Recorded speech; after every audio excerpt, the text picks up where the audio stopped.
حضرت حسن بصری रहमतुल्लाह अलैह फरमाते हैं कि मैं एक मर्तबा मुत्तकी शख्स के जनाजे में शरीक हुआ। नमाज जनाजा अदा करने के बाद सब लोग वापस घरों को चले गए और मैं जंगल की तरफ चल दिया कि वहाँ कुछ देर बैठकर अल्लाह की कुदरत पर गौर फिक्र कर सकूं। मैं घने जंगल में एक मुकाम पर बैठ गया कि अचानक मेरी नजर दो दरख्तों में छुपे एक गार पर पड़ी। मैंने दिल में ख्याल किया कि ये यकीनन कोई चोरों या डाकुओं की आमाजगाह होगी, लेकिन फिर मैंने उसके करीब जाने का इरादा किया। मैंने संभलते हुए आगे बढ़ना शुरू किया।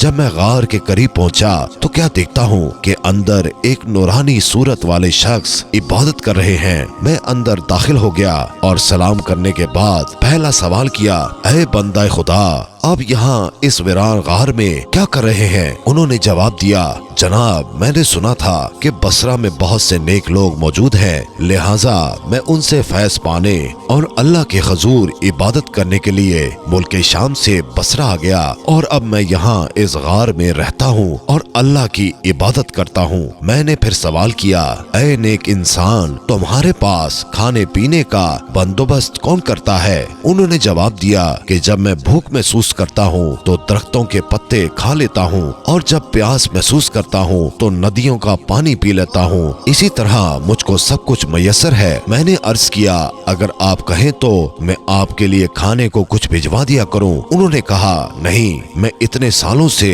दरख्तों के पत्ते खाकर जिंदा हूँ। मुझे रोटी सालन खाए हुए अरसा गुजर गया, अब मुझे उसकी कोई जरूरत नहीं। मैं इसरार करने लगा कि मुझे इजाजत दें कि मैं आपकी कुछ खिदमत कर सकूं और हमारे लिए बरकतें लिखी जा सके। तब उन्होंने फरमाया, ठीक है, अगर आप मेरे लिए खाना लाना चाहते हैं तो ठीक है, बस आटे की 2 रोटियां, सालन नहीं, बस थोड़ा सा नमक लेते आइएगा। मैंने ये सुनकर उनसे इजाजत ली और घर आ गया।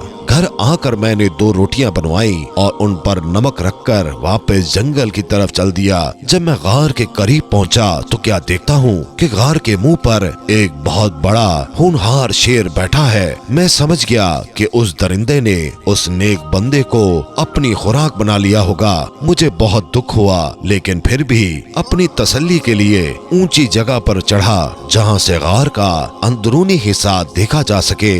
जब मैंने अंदर देखा तो मैं बेहद खुश हुआ कि वो बिल्कुल ठीक मौजूद थे और इबादत कर रहे थे। मैंने आवाज़ बुलंद कहा, ऐ मेरे भाई, आप इबादत में इतने मसरूफ हैं कि आपको बाहर की दुनिया की कोई खबर नहीं। उन्होंने मुझसे सवाल किया, ऐ अल्लाह के बंदे, किस बात के सबब आप मुझसे इस तरह कह रहे हैं? आखिर हुआ क्या है? मैंने जवाब दिया, गार के मुंह पर एक बहुत बड़ा शेर घात लगाए बैठा है। उन्होंने जवाब दिया, बेहतर होता आप उससे खौफ खाते जिसने शेर को पैदा किया है, ना कि शेर से। फिर वो शेर की तरफ मुतवज्जा हुए और फरमाने लगे, ऐ दरिंदे, अगर तू यहाँ मेरे रब के हुक्म से आया है, अगर मुझे नुकसान पहुँचाने का तुझे हुक्म मिला है तो मैं तुझे रोक नहीं सकता, लेकिन अगर ऐसा नहीं है तो यहाँ से चला जा कि तू मेरे भाई की मुलाकात में हलल डाल रहा है। अभी इस बंदे की बात मुकम्मल ना हुई थी कि वो शेर वहाँ से ऐसा भागा जैसे कोई उसे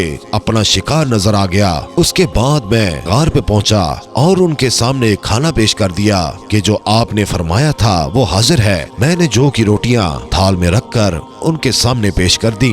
हसरत भरी निगाहों से उन्हें देखते रहे और रोते रहे और फिर अल्लाह के हजूर फरमाने लगे, ऐ मेरे परवरदिगार, अगर मैंने तेरे हजूर कोई मुकाम पा लिया है तो मेरी दुआ सुन ले और इसी वक्त मेरी रूह को कब्ज कर ले। अभी उस नेक बंदे के अल्फाज पूरे न हुए थे कि उसकी रूह कब्ज हो गई। मैं ये सब देखकर बहुत मुतासिर हुआ और रंजीदा हो गया। फिर मैं शहर वापस आया और कुछ नेक बंदे अपने हमरा लिए कि हम सब मिलकर उस दोस्त की तदफीन कर दें। एक बार फिर हम उस गार में पहुँचे, लेकिन क्या देखते हैं कि वहाँ कोई मैयत मौजूद न थी।